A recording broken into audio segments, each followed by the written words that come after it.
ओम शांति।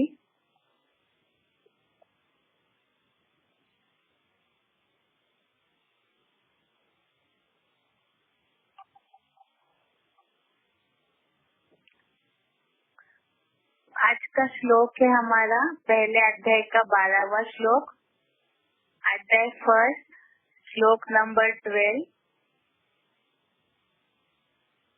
तस्य संजय नयन हर्षन कुरुरुद्ध पितामह सिंहनादम विनद्योच्च शंखम दद्मो प्रतापवान। तस्य संजय नयन हर्षम कुरुरुद्ध पितामह सिंहनादम विनद्योच्च शंखम दद्मो प्रतापवान। इसका संधि विच्छेद है तस्य संजनयन हर्षम कुरु रुद्ध पितामह सिंहनादम विनद्य उच्चे शंखम दद्मो प्रतापवान। एक बार इसका उच्चारण सुनते हैं।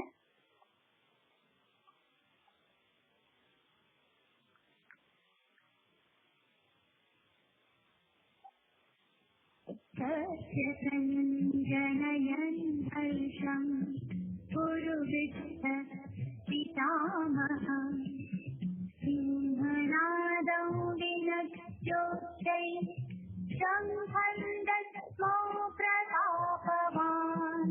उस दुर्योधन को हर्ष उत्पन्न कराते हुए कौरवों में वयोवृद्ध कायरों के ब्रह्मचर्य में सम्माननीय व प्रतापी माने जाने वाले पितामह भीष्म ने लाउड स्पीकरों की आवाज द्वारा ज्ञान सूर्य के अखंड ज्ञान प्रकाश को ढकने वाले बादलों जैसा जोर से गरज कर हिंसक खूंखार जानवरों की दुनिया में बबर शेर जैसी गुंजायमान दहाड़ मारते हुए 7 अरब लोगों के झूठे जगत गुरु के अपने नशे में आदि शंकराचार्य कृत भगवान सर्वव्यापी की 12 से 1400 वर्षीय दीर्घकालीन अज्ञानता का मुख रूपी शंख बजाया।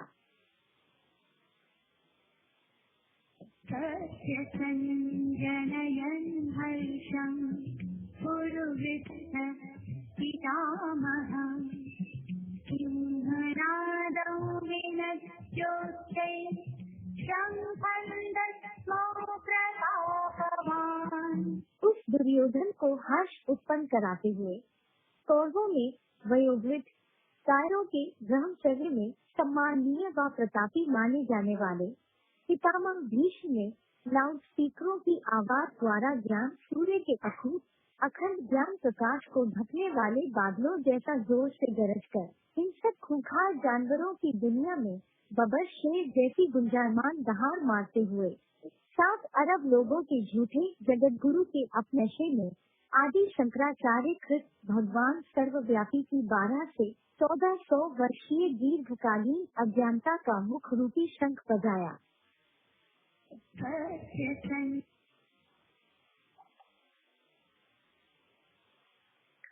इसका अर्थ समझते हैं अभी।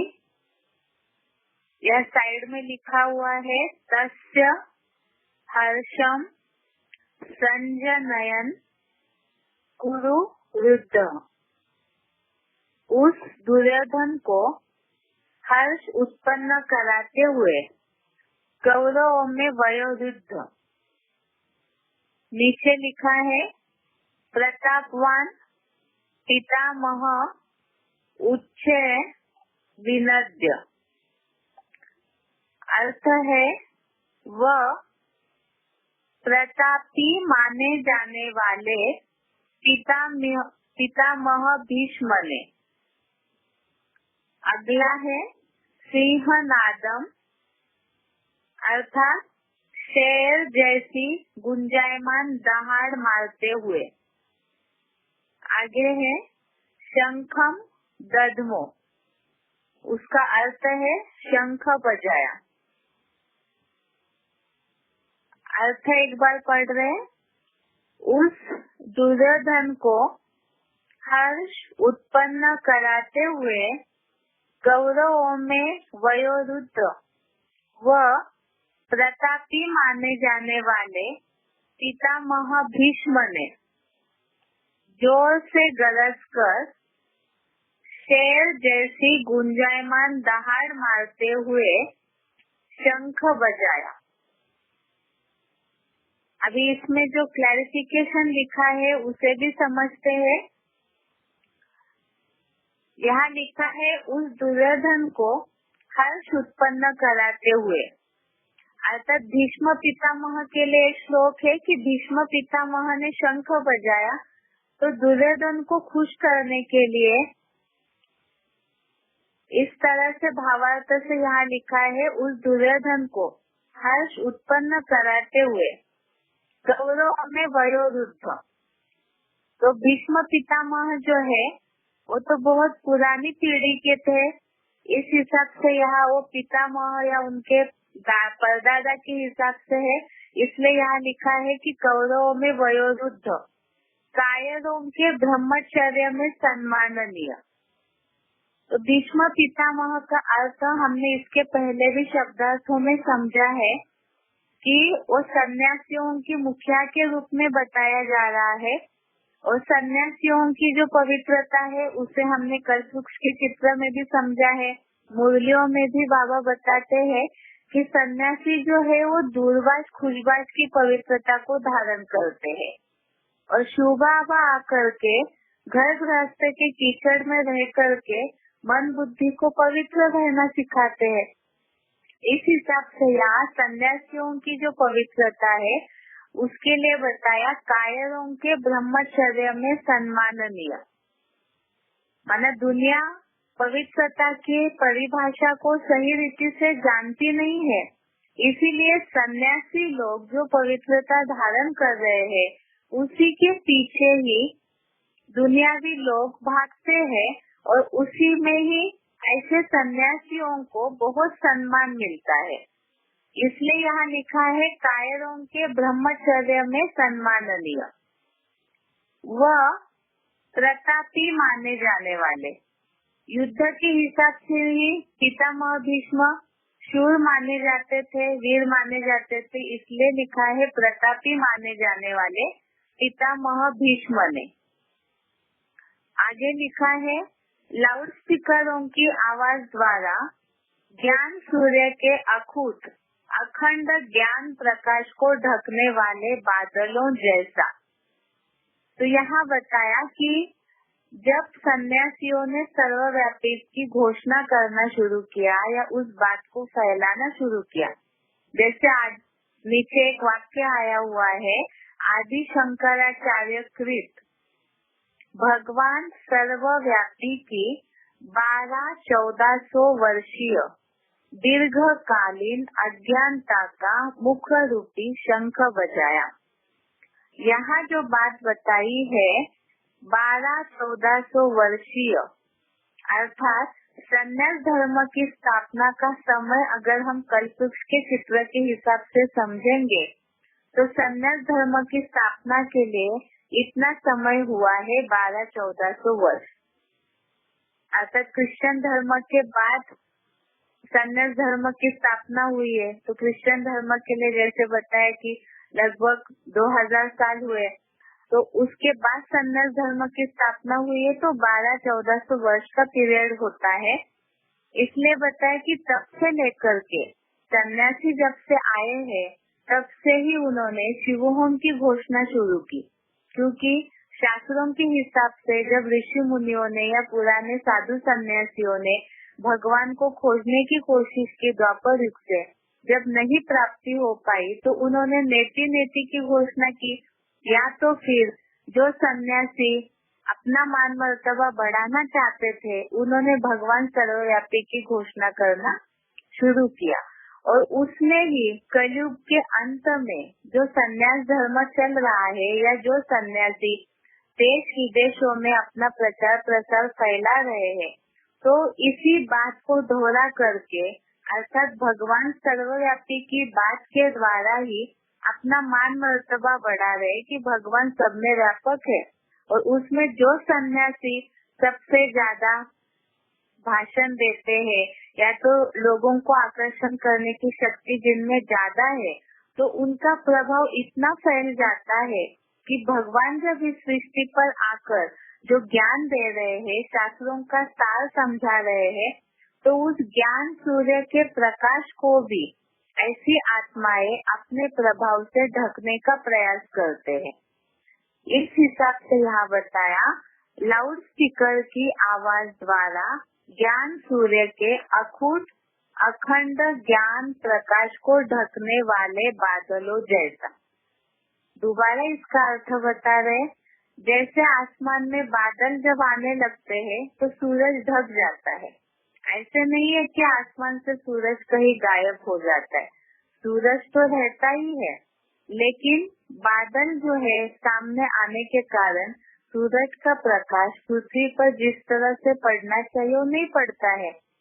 इसी तरह से सन्यासी लोग कलयुगांत में अपना प्रभाव इस तरह से फैलाते हैं देश विदेशों में कि साकार में जो भगवान का कार्य चल रहा है, एक व्यापी बनकर के भगवान इस सृष्टि पर आकर के जो ज्ञान प्रकाश दुनिया को देते हैं, तो सन्यासियों का प्रभाव भगवान सर्वव्यापी का इतना ज्यादा फैल जाता है कि भगवान का जो कार्य है असली, वो भी बादलों के कारण ढक जाता है।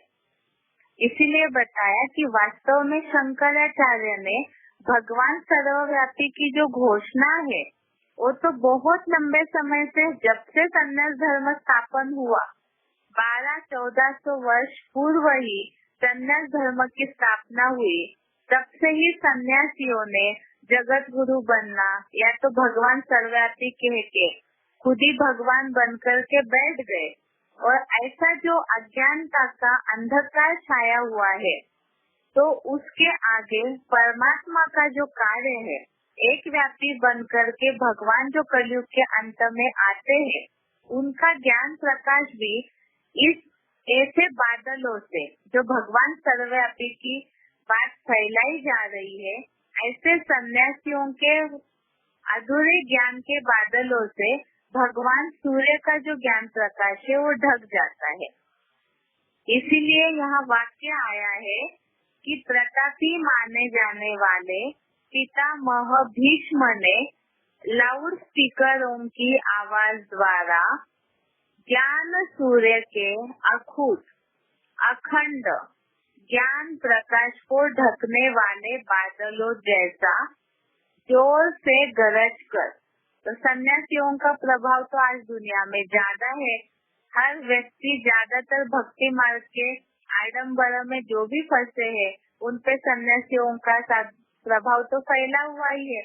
इस हिसाब से बोला है, जोर से गरज कर हिंसक खूंखार जानवरों की दुनिया में बबर शेर जैसी गुंजायमान दहाड़ मारते हुए। अर्थात शेर जब दहाड़ मारता है, आवाज करता है, तो पूरे जंगल में उसकी आवाज गूंज जाता है। इस हिसाब से यहाँ बताया कि एक दुनिया जो है वो अभी, जो बाबा भी मुरलियों में बोलते हैं, दुनिया तो अभी बंदर मिसल हो चुकी है। तो यहाँ बताया है जानवरों की दुनिया में, इसलिए क्योंकि मनुष्य अगर है तो मनन चिंतन जरूर करेंगे, सही गलत का फैसला करेंगे, लेकिन यहाँ जानवरों की दुनिया हुई है कलयुगांत में, आसुरी प्रवृत्ति बढ़ गई है। इस कारण सच झूठ का फैसला दुनिया नहीं कर पा रही है, तो मनुष्य नहीं है जो मनन चिंतन मंथन नहीं कर रहे हैं। और ऐसी जानवरों की दुनिया में बबर शेर जैसी गुंजायमान दहाड़ मारते हुए, अर्थात सन्यासियों का प्रभाव इतना ज्यादा फैला हुआ है कि वो जो आवाज फैलाते हैं तो उसका सारी दुनिया पे असर हो जाता है। इस हिसाब से यहाँ लिखा है, शेर जैसी गुंजायमान दहाड़ मारते हुए सारी दुनिया के झूठे जगत गुरु के अपने नशे में।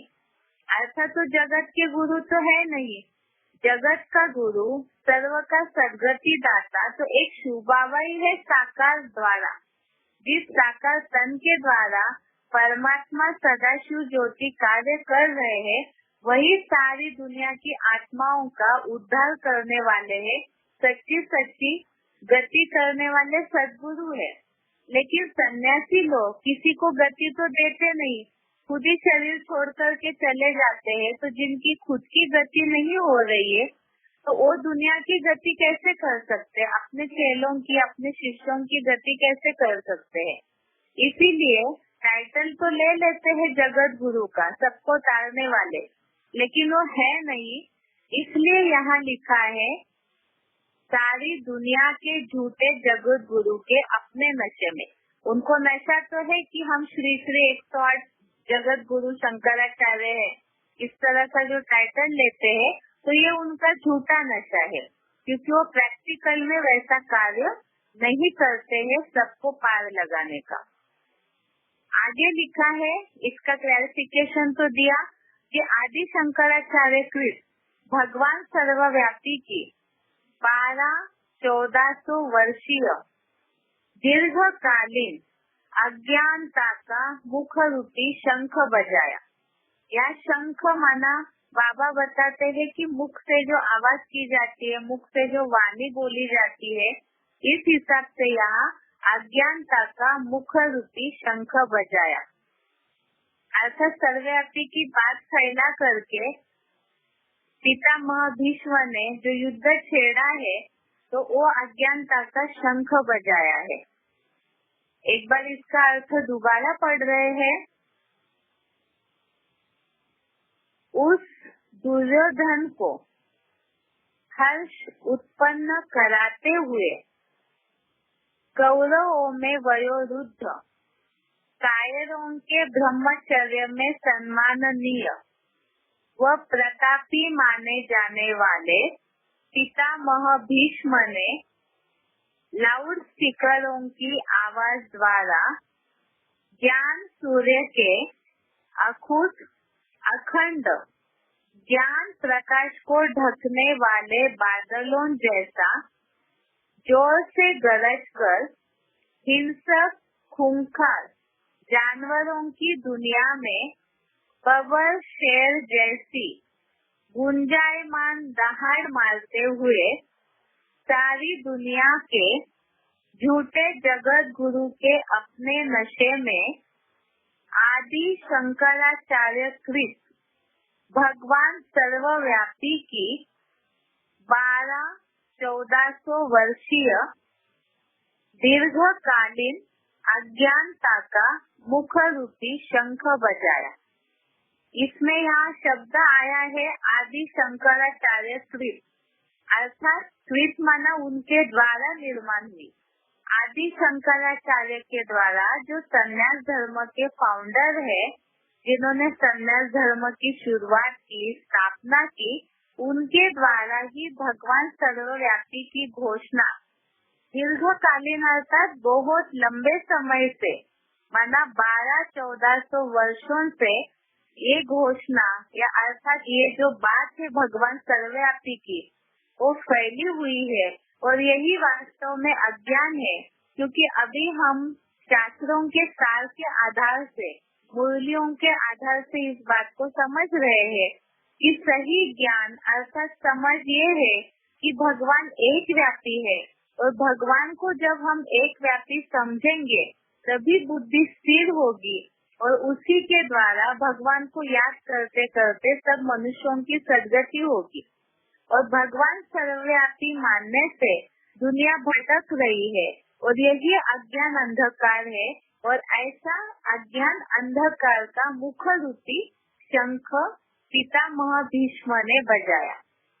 अर्थात जो अभी की दुनिया में सन्यासी है, वो इस बात का आवाज फैला रहे हैं कि भगवान सर्वव्यापी है, जिस कारण से ज्ञान सूर्य का जो अखुट अखंड प्रकाश है वो ढक जा रहा है। अर्थात परमात्मा के पास को ढकने के लिए ऐसी संन्यास धर्म की आत्माएं जो शिवहोम बन के बैठे हुए हैं, तो वो उस परमात्मा के कार्य को बादलों के मुआफिक, बादलों के समान ढक रहे हैं। तो इस श्लोक का अर्थ ही यही है कि संन्यास धर्म वाले अपना प्रभाव ज्यादा फैलाते हैं, तो यह भीष्म पितामह ने अपना अज्ञानता का मुख्य रूपी शंख बजाया। और यहाँ जो शुरू में बात आई है दुर्योधन को हर्ष उत्पन्न कराते हुए, ये बात हमने ऊपर भी देखी कि जो भी कौरव संप्रदाय वाले नेताएं हैं वो सन्यासियों को अपनी तरफ करके रखते हैं।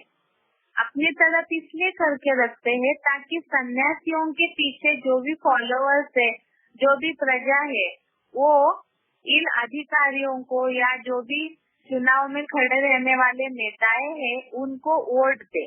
इसीलिए सन्यासियों को अपनी तरफ करके रखते हैं। और यहाँ दुर्योधन को हर्ष उत्पन्न कराते हुए अर्थात सन्यासियों को भी धन चाहिए, मर्तबा चाहिए, तो इसीलिए वो भी इन अधिकारियों को खुश रखने की कोशिश करते हैं। तो उस दुर्योधन को हर्ष उत्पन्न कराते हुए कौरवों में वयोवृद्ध कायरों के ब्रह्मचर्य में सम्माननीय व प्रतापी माने जाने वाले पितामह भीष्म ने लाउड स्पीकरों की आवाज द्वारा ज्ञान सूर्य के अखंड ज्ञान प्रकाश को ढकने वाले बादलों जैसा जोर से गरज कर हिंसक खूंखार जानवरों की दुनिया में बबर शेर जैसी गुंजायमान दहाड़ मारते हुए सारी दुनिया के झूठे जगत गुरु के अपने नशे में आदि शंकराचार्य कृत भगवान सर्वव्यापी की 1200-1400 वर्षीय दीर्घकालीन अज्ञानता का मुख्य रूपी शंख बजाया। ये आज का श्लोक है। उसके बाद कल का टॉपिक जो बेसिक कोर्स का हम पढ़ रहे थे आत्मा के संदर्भ में, कल हमने पढ़ा था एक तो आत्मा निर्लेप नहीं है, आत्मा के ऊपर कर्मों का लेपछेप लगता है और आत्मा जब इस शरीर के कनेक्शन में आती है तो प्रकृति 5 तत्वों का पुतला है जो 3 गुणों में बंधा हुआ है, सत रज और तम, और उसका ही परिणाम आत्मा शरीर के कर्मेंद्रियों से कान, आँख, जीभ, त्वचा, जिन भी कर्मेंद्रियों से ज्ञानेंद्रियों से कर्म करती है, मन के द्वारा मन का आधार लेकर विषय भोगों का सेवन करती है, तो उसी के कारण पाप पुण्य का लेपछेप चढ़ता है और उसी के कारण आत्मा सुख दुख भोगने में निमित्त बनती है, कारण बनती है। और इस पाप को धुलने के लिए ही आवश्यकता है ज्ञान जल की, जिसके लिए गीता में एक शब्द हमने कल पढ़ा था श्लोक में, ज्ञान निर्धूत कल्मषा, अर्थात ज्ञान से पूर्णतः धुले पापों वाले। उसके बाद जैसे दुनिया में मान्यता है कि आत्मा शरीर छोड़ करके सीधा ऊपर परमात्मा के पास चली जाती है, स्वर्ग में चली जाती है, तो इस बात को भी बताया, क्लियर किया कि आत्मा शरीर छोड़ करके दोबारा जन्म लेती है। इस तरह से डायरेक्ट तो मुक्ति में नहीं प्राप्त कर सकती, क्योंकि आत्मा ने शरीर का आधार लेकर के जो पाप या पुण्य किए हैं उसमें वो बंध जाती है, और बंधने के कारण उसका हिसाब चुकता करने के लिए आत्मा को फिर से जन्म लेना होता है, जिसके लिए हमने कल समझा है कि जन्म लेने वाले की मृत्यु निश्चित है और मरने वाले का जन्म भी निश्चित है। जैसे कि मनुष्य एक पुराना वस्त्र त्याग कर दूसरा ले लेता है, ग्रहण करता है, इसी प्रकार आत्मा भी पुराने शरीर रूपी वस्त्र को छोड़ देती है तो दूसरा नया शरीर रूपी वस्त्र ग्रहण करती है। इसी के साथ ये भी समझा था कल कि जैसे हवा जो है वो फूलों के सुगंध को, खुशबू को अपने साथ बहा के ले जाती है, इसी तरह से शरीर रूपी पिंजड़े से जब आत्मा ऊपर निकलती है अर्थात इस पिंजड़े को छोड़ देती है, दूसरा देह धारण करती है, तो हवा की तरह ही आत्मा अपने साथ जो अपनी सूक्ष्म इंद्रियां है उनको लेकर जाती है। और जब वो दूसरा शरीर धारण करती है तो ये मन बुद्धि संस्कारों के आधार से ही जो शरीर दूसरा धारण किया है उसमें कर्म भी वैसे ही करती है। इसलिए बताया कि आत्मा जन्म मरण के चक्र में आती है और ये नून है आत्मा में। और इसी के लिए बताया था कि कारण क्या है आत्मा के जन्म मरण के चक्र में आने का, जिसके लिए कल हमने श्लोक समझा था कि प्रकृति में स्थित पुरुष आत्मा 3 गुणों को भोगता है। गुणों में आसक्ति या लगाव इस के सत या असत योनियों में जन्म का कारण है। ये श्लोक पढ़ा था हमने 13वें अध्याय का 21वां श्लोक, अध्याय 13 श्लोक नंबर 21। इसमें हमने कारण समझा था कल कि आत्मा जन्म मरण के चक्र में क्यों आती है, क्योंकि इस शरीर रूपी प्रकृति के 5 तत्वों के पिंजड़े में हड्डी मांस के इस पंच महाभूतों के पुतले में जैसे ही आत्मा प्रवेश करती है वैसे ही आत्मा के ऊपर प्रकृति अर्थात शरीर के द्वारा आधार लेकर के और जो कर्म करती है उस पे सत रज तम 3 गुणों का असर होने लगता है और इन गुणों में आसक्ति या लगाव के कारण ही वो सत्य असत योनियों में जन्म के निमित्त बनती है।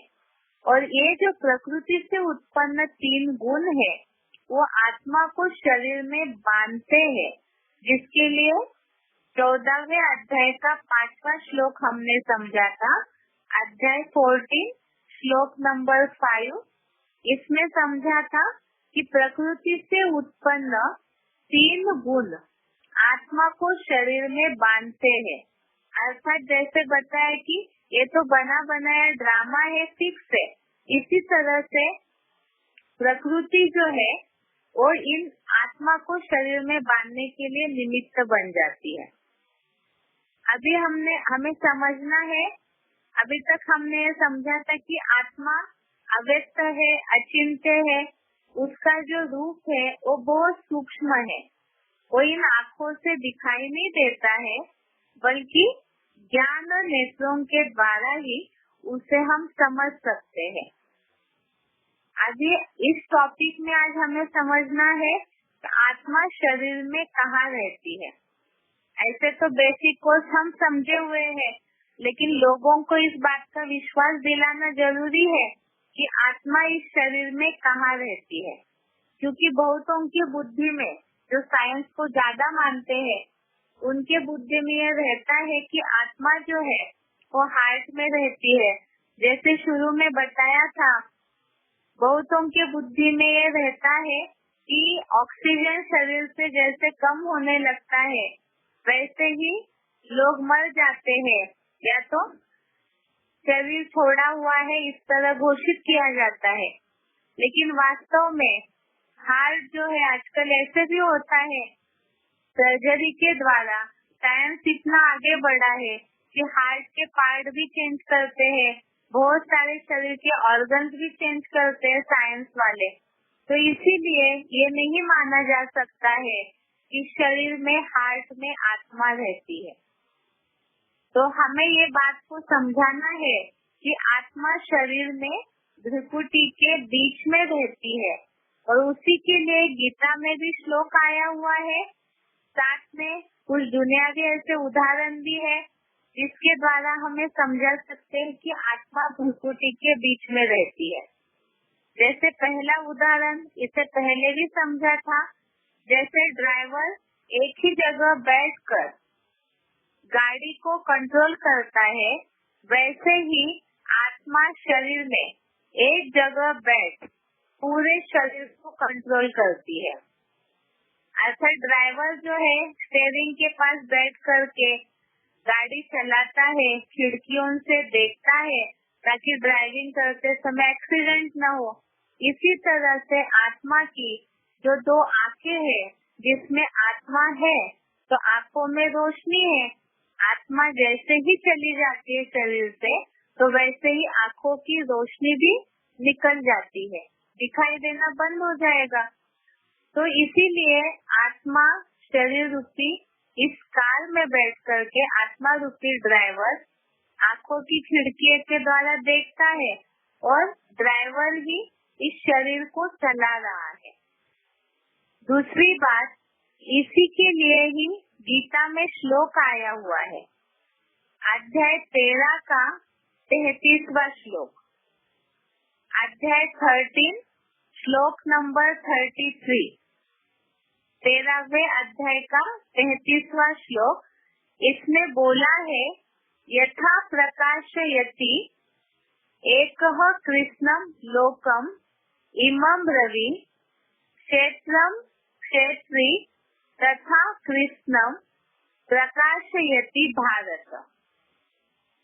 यथा प्रकाशयति एकः कृष्णं लोकम् इमं रवि क्षेत्रं क्षेत्री तथा कृष्णं प्रकाशयति भारत। गीता में बोला है, जैसे सूर्य एक जगह रहकर सारी संसार को प्रकाशित करता है, वैसे ही आत्मा एक जगह रहकर सारे शरीर को प्रकाशित करती है। तो यहाँ तो अर्थ बिल्कुल स्पष्ट है कि सूर्य आसमान में एक जगह ही है स्थिर, लेकिन सारे संसार को रोशनी मिलती है उसके द्वारा। उसी तरह से आत्मा शरीर में प्रकृति के बीच में रह करके इस सारे शरीर को अपनी ताकत के द्वारा चलाती है। जैसे अभी अभी उदाहरण दिया कि आत्मा है, आत्मा में पावर है, शरीर में है आत्मा, तब तक आंखों में रोशनी होती है। हाथ पाँव आदि जो भी कर्मेंद्रिया है, ज्ञानेंद्रिया है, उनमें चैतन्यता होती है। और जैसे ही ये रोशनी आत्मा की अर्थात आत्मा निकल जाए शरीर से, तो वैसे ही ये चैतन्यता पूरी शांत हो जाती है और शरीर पूरा ही स्तब्ध हो जाता है। इसी के लिए आगे बताया है कि ड्राइवर का सीट उस स्थान पर होता है जहाँ से पूरा गाड़ी का कंट्रोल सिस्टम को यूज कर सके।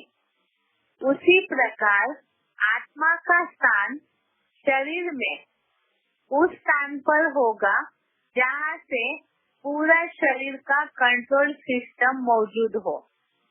वो स्थान है मस्तिष्क, ब्रेन के अंदर, जो मस्तक पर भ्रुकुटी के बीच में पड़ता है। दोबारा पढ़ रहे इस बात को, ड्राइवर का सीट उस स्थान पर होता है जहाँ से पूरा गाड़ी का कंट्रोल सिस्टम को यूज कर सके। उसी प्रकार आत्मा का स्थान शरीर में उस स्थान पर होगा जहाँ से पूरा शरीर का कंट्रोल सिस्टम मौजूद हो। अर्थात यही बताया, जैसे ड्राइवर स्टीयरिंग के पास बैठता है सामने, ताकि वो गाड़ी को कंट्रोल कर सके, सही रीति से चला सके। इसी तरह से शरीर का पूरा सिस्टम साइंस के आधार से अगर हम इसे समझेंगे, विज्ञान के आधार से, तो जो लोग साइंस पढ़े हुए हैं वो इस बात को समझेंगे। ऐसे बताया जाता है साइंस में कि आंखों से जब देखते हैं, मुख से जब बात करते हैं, तो पूरी जो भी सिस्टम है वो ब्रेन के पास संदेश पहुंचाती है, माना मस्तिष्क में संदेश पहुंचता है, फिर उसके द्वारा सारे शरीर को ऑर्डर मिलता है। इस तरह से साइंस में समझाया जाता है। तो यहाँ बात है कि वास्तव में ये तो हमने समझा आत्मा नहीं है, तो मस्तिष्क का काम कैसे करेगा। अर्थात जब आत्मा शरीर में भ्रुकुटी के बीच में उपस्थित है, तो उसी समय मस्तिष्क जो शरीर का कंट्रोल करने वाला है वो भी कार्यरत रहता है, चैतन्यता रहती है उसमें। तो आत्मा भी मस्तिष्क अर्थात ब्रेन के अंदर मस्तक पर भ्रुकुटी के बीच में ही निवास करती है। अतः शरीर का पूरा कंट्रोलिंग स्थान शरीर के हिसाब से मस्तिष्क है, ब्रेन है, मनुष्य का सिर होता है और उसी के बीच में ही आत्मा भ्रुकुटी में निवास करती है। उसके बाद अगली बात है कि इस आत्मा की यादगार अर्थात आत्मा भ्रुकुटी में रहती है, उसका ही प्रूफ क्या है? तो पुराने समय से ही बिंदी या टीका लगाने की परंपरा भारत में चलती आई है और बिंदु रूप में टिकने का ही ये यादगार है। अर्थात जैसे कि माताएं बहनें बिंदी लगाती है और भाई लोग टीका लगाते हैं। पुराने जो भी या अभी भी देवी देवताओं के जो फोटोज है, मूर्तियां है, उसमें भी जो टीका या बिंदी लगाने की परंपरा है, तो इसी का यादगार है क्योंकि वो शरीर का एक श्रेष्ठ स्थान है, उत्तमांग बोला जाता है जिसमें विराजमान होकर के इस शरीर को चलाने वाला आत्मा राजा वहाँ है, जो शरीर को पूरा कंट्रोल करता है। इसीलिए शरीर का उत्तमांग मस्तिष्क या जो मस्तक है वो कहा जाता है और उसके बीच ही भ्रुकुटी के बीच में आत्मा का निवास स्थान है और बिंदी के रूप में ही टीका लगाते हैं, बिंदी लगाते हैं क्योंकि वो बिंदु रूप की यादगार है। उसके बाद आगे है आत्मा भ्रुकुटी के बीच में रहती है, उसके लिए ही गीता में श्लोक आए हुए हैं, तो उन श्लोकों को हमें समझना है। अभी तक हमने इस बात को समझा है दुनियावी आधार से कि आत्मा का इस शरीर में स्थान कहाँ है। तो जैसे समझाया, ड्राइवर जैसे गाड़ी को कंट्रोल सिस्टम के द्वारा चलाता है, तो उसी तरह से इस शरीर का कंट्रोल मस्तिष्क है, मस्तक है और उसी में आत्मा रहती है और भ्रुकुटी में आत्मा रहती है। इसी को ही गीता के श्लोक के आधार से हमें समझना है।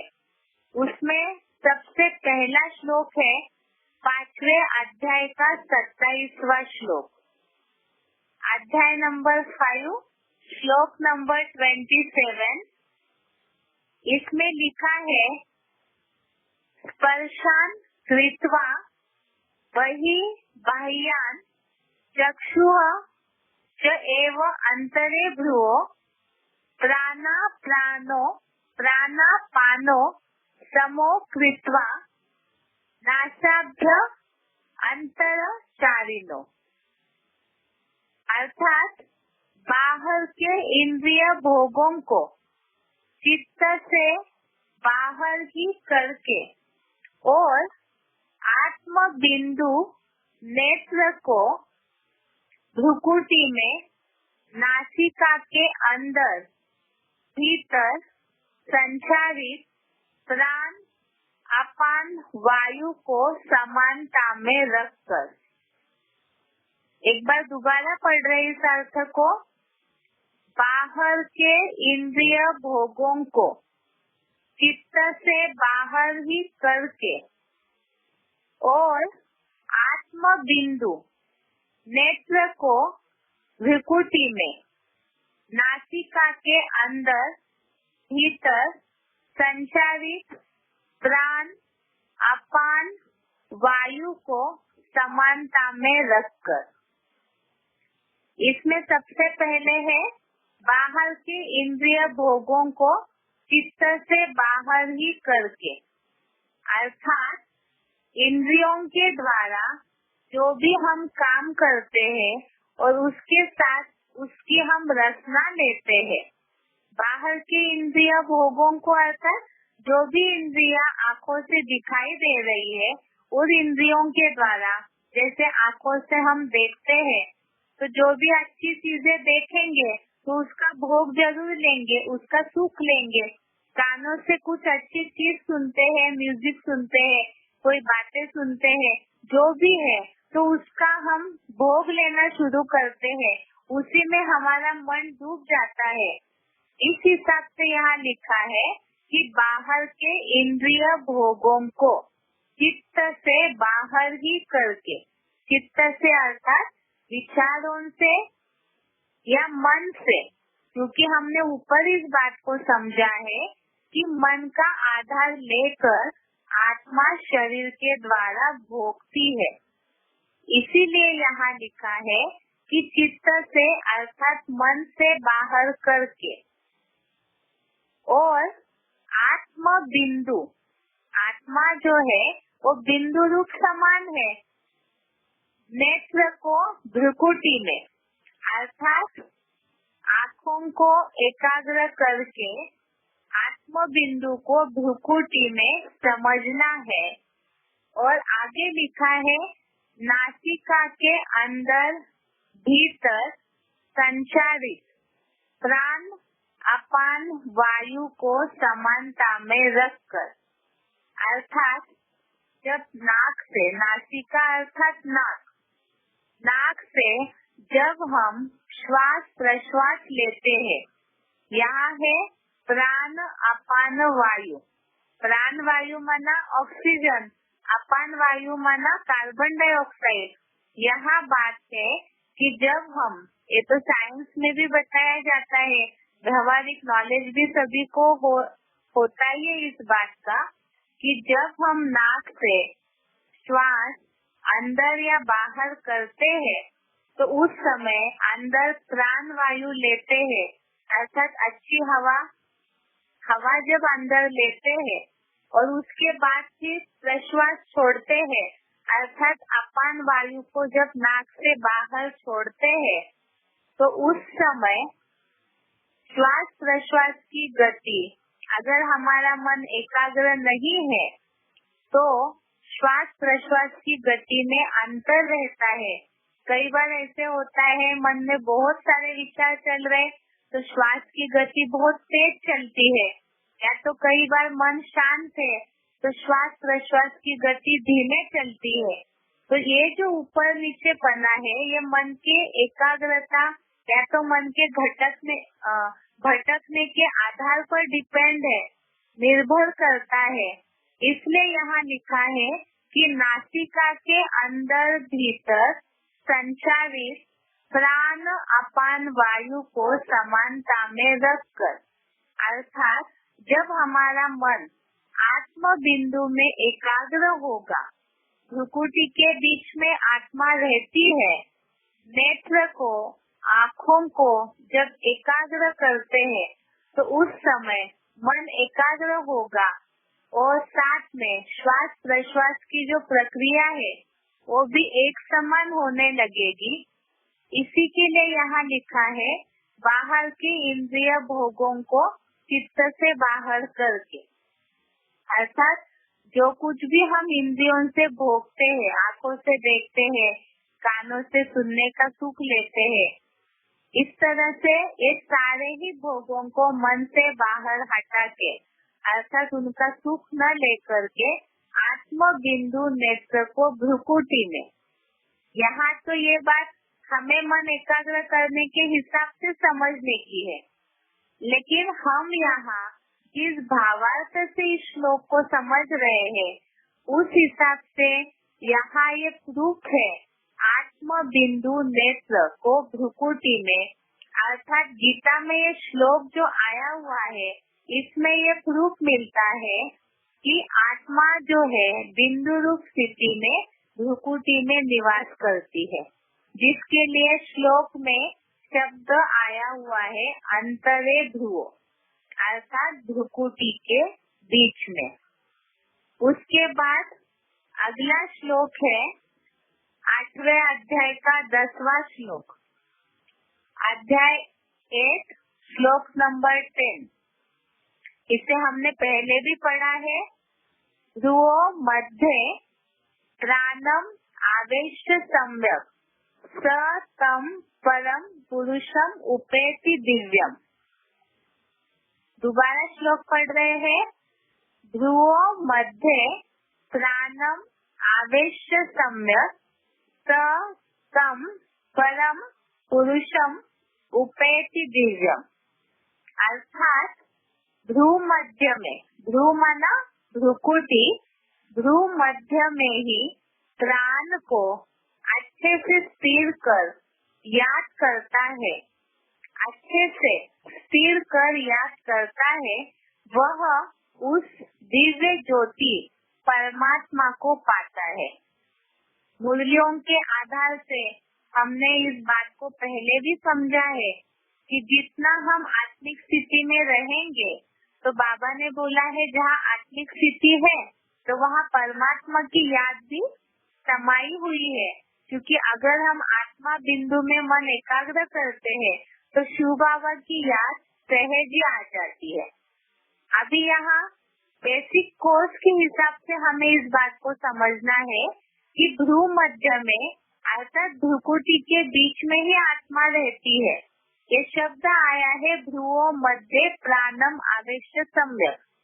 प्राण माना जीव या चैतन्यता, तो भ्रुकुटी के बीच में ही प्राण रूप आत्मा निवास करती है। इसलिए यहाँ लिखा है भ्रू मध्य में ही प्राण को अच्छे से स्थिर कर याद करता है। तो जो भ्रुकुटी के बीच में इस शरीर को चलाने वाली आत्मा निवास कर रही है, उसमें अगर हम अपने मन को पूरा एकाग्र करके याद करते हैं तो वह उस दिव्य ज्योति परमात्मा को पाता है।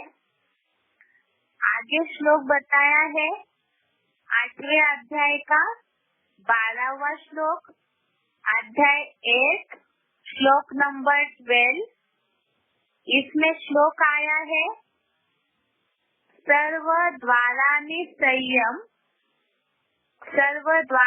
संयम मनोवृद्धि निरुद्य च मूर्ति आधाय आत्मनः प्राणम आस्थितो योग धारणम।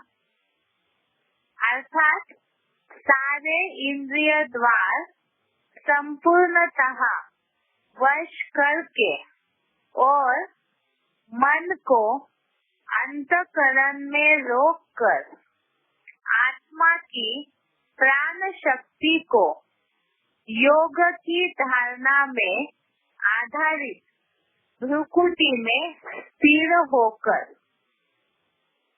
दोबारा इसका अर्थ पढ़ रहे हैं। सारे इंद्रिय द्वार संपूर्णतः वश करके और मन को अंतःकरण में रोककर आत्मा की प्राण शक्ति को योग की धारणा में आधारित भ्रुकुटी में स्थिर होकर। अर्थात यहाँ पहला वाक्य बताया सारे इंद्रिय द्वार संपूर्णतः वश करके, अर्थात जिन जिन इंद्रियों से हमें ज्ञान होता है, जो ज्ञानेंद्रिया है, वो इस शरीर के इंद्रिय द्वार कहे जाते हैं।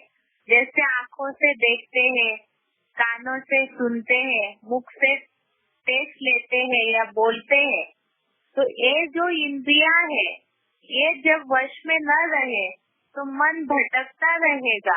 इसीलिए लिखा कि इन इंद्रियों द्वारों को संपूर्णतः वश करके अर्थात नियंत्रित करके एकाग्र करके, माना मन से अगर हम उन इंद्रियों का भोग नहीं लेते हैं, मन को उसमें नहीं अटकाते हैं और मन को अंतःकरण में रोककर अर्थात मन को एकाग्र करके आत्मा की प्राण शक्ति को योग की धारणा में आधारित, प्राण शक्ति माना चैतन्यता, तो मन को अंतःकरण में रोककर अर्थात ये मन का भटकना बंद करके एकाग्र करके जहाँ आत्मा की प्राण शक्ति है वहाँ पे हम एकाग्र करेंगे। अर्थात भ्रुकुटी के बीच में मन बुद्धि को पूरा एकाग्र करेंगे योग की धारणा में आधारित। अर्थात वही याद की योग की परिभाषा है और भ्रुकुटी में स्थिर हो करके। तो इसका अर्थ यही है कि जो मुरलियों में भी बाबा हमें समझाते हैं कि इंद्रियों का विषय भोग धारण न करके, इंद्रियों से जो भी हम कर्म करते हैं वो सारी इंद्रियों को स्थिर करके, मन को एकाग्र करके, भ्रुकुटी के बीच में पूरा स्थिर करके आत्मा को अगर याद करते हैं तो याद की विधि जो है वो सहज हो जाती है। इसलिए यहाँ आया है बुद्धि आधाय आत्मनः प्राण। तो यहाँ योग लगाने की विधि भी बता दी, किस तरह से आत्मा को एकाग्र करके, इंद्रियों को वशीभूत करके योग की धारणा अर्थात योग को अपनी आत्मा में हमें धारण करना है। इसी के लिए जो हमने इस टॉपिक को अभी समझा है कि आत्मा भ्रुकुटी के बीच में रहती है, जिसमें पहले हमने समझा 5वें अध्याय के 27वें श्लोक में शब्द आया अंतरे ध्रुवो। दूसरा शब्द आया प्रूफ का 8वें अध्याय का 10वां श्लोक, इसमें शब्द आया है ध्रुवो मध्य। और तीसरा 8वें अध्याय का 12वां श्लोक, इसमें आया है मूर्ध्नि आधाय आत्मनः प्राणम। तो इस तरह से ये जो अलग अलग शब्द आए हुए हैं, इसी के आधार से ये सिद्ध होता है कि आत्मा भ्रुकुटी के बीच में रहती है। और दुनिया के हिसाब से भी जैसे मुरलियों में भी उदाहरण आया है, यहाँ बताया कि यही कारण है कि सिर पर चोट या गोली लगने पर आत्मा तुरंत शरीर छोड़ देती है।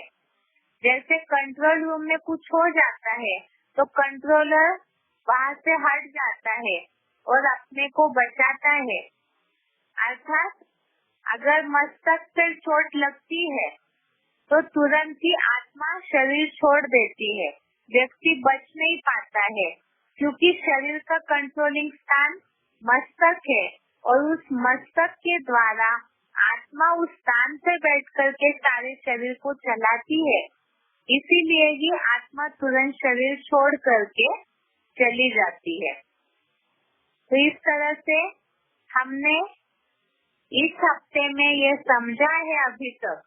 एक तो आत्मा और शरीर में अंतर है, आत्मा शरीर को चलाती है, बस अंतर ये है कि शरीर विनाशी है, 5 तत्वों का पुतला है और आत्मा मन बुद्धि संस्कार के द्वारा बनी हुई है। आत्मा अति सूक्ष्म है, वो अव्यक्त है, अचिंत्य है, इन आँखों से दिखाई नहीं देती है। जैसे शरीर 5 तत्वों का पुतला है तो उसके ऊपर 5 तत्वों का असर हो जाता है। जैसे शरीर छोड़ने के बाद 5 तत्वों के द्वारा ही शरीर को नष्ट किया जाता है, अग्नि से जलाया जाता है, पानी से उस आग को बुझाया जाता है, वो हवा में विलीन हो जाता है। इसी तरह से आत्मा जो है वो अजर अमर अविनाशी है, लेकिन वो इतनी सूक्ष्म बिंदी है कि उसके ऊपर 5 तत्वों का, इस प्रकृति का असर नहीं होता, जिसके लिए हमने समझा था कि जल भिगोता नहीं, शस्त्र उसे काटता नहीं। इस तरह से शरीर और आत्मा का अंतर हमने समझा था। दूसरा ये भी समझा था कि आत्मा जो है वो निर्लेप नहीं है, प्रकृति में बंधने के कारण आत्मा के ऊपर पाप पुण्य का लेपछेप चढ़ता है। और दूसरी बात, उस लेपछेप को उतारने के लिए ज्ञान जल की आवश्यकता होती है। अगली बात हमने समझी थी कि आत्मा शरीर छोड़ करके दूसरा जन्म लेती है, क्योंकि शरीर छोड़ने के बाद जन्म लेने वाले का मृत्यु निश्चित है और मरने वाले का जन्म भी निश्चित है। और जन्म मरण के चक्र में आत्मा क्यों आती है? क्योंकि इस 5 तत्वों के पुतले में बंधने के कारण वो 3 गुणों में बंध जाती है, और वो 3 गुणों के बंधन के कारण ही आत्मा शरीर में जन्म लेने के लिए बंधी हुई है। और आज हमने समझा है कि आत्मा शरीर में कहाँ रहती है, तो भ्रुकुटी के बीच में रहती है, जिसके उदाहरण दिए कि ड्राइवर जैसे गाड़ी को स्टीयरिंग के पास बैठ करके कंट्रोल करता है, इसी तरह से आत्मा मस्तिष्क के बीच में मस्तक जो स्थान है, मस्तिष्क के बीच में आत्मा निवास करती है, जहाँ भ्रुकुटी के बीच में आत्मा का स्थान है, जिसके लिए हमने श्लोक समझा कि जैसे सूर्य एक जगह रह करके सारे संसार को प्रकाशित करता है, इसी तरह से आत्मा भी शरीर में भ्रुकुटी के बीच में, जो इस शरीर का उत्तम अंग है, श्रेष्ठ स्थान है, उसमें बैठ करके सारे शरीर को चैतन्यता देती है, सारे शरीर को चलाती है, जिसके लिए हमने 13वें अध्याय का 33वां अध्याय 13 श्लोक नंबर 33 पढ़ा था। उसके बाद बताया था कि भ्रुकुटी के बीच में आत्मा रहती है, उसी की यादगार रूप में भारतीय परंपरा में बिंदी या टीका लगाया जाता है, और आत्मा भ्रुकुटी में रहती है, इसी के प्रूफ के रूप में हमने श्लोक समझे आज। एक तो 5वें अध्याय का 27वां श्लोक, जिसमें समझा था शब्द है अंतरे भ्रुवो। दूसरा हमने समझा था 8वें अध्याय का 10वां श्लोक, जिसमें शब्द आया है भ्रुवो मध्य, अर्थात भ्रुकुटी के बीच में। ऐसे ही 8वें अध्याय का 12वां श्लोक हमने समझा, जिसमें आया है मूर्धनि आधाय आत्मनः प्राणम, अर्थात भ्रुकुटी के बीच में ही प्राण शक्ति आत्मा जो है वो निवास करती है। इस आधार से आज हमारा यहाँ तक आत्मा का टॉपिक पूरा हुआ है। आगे अगले हफ्ते देखेंगे। आज के लिए ओम शांति।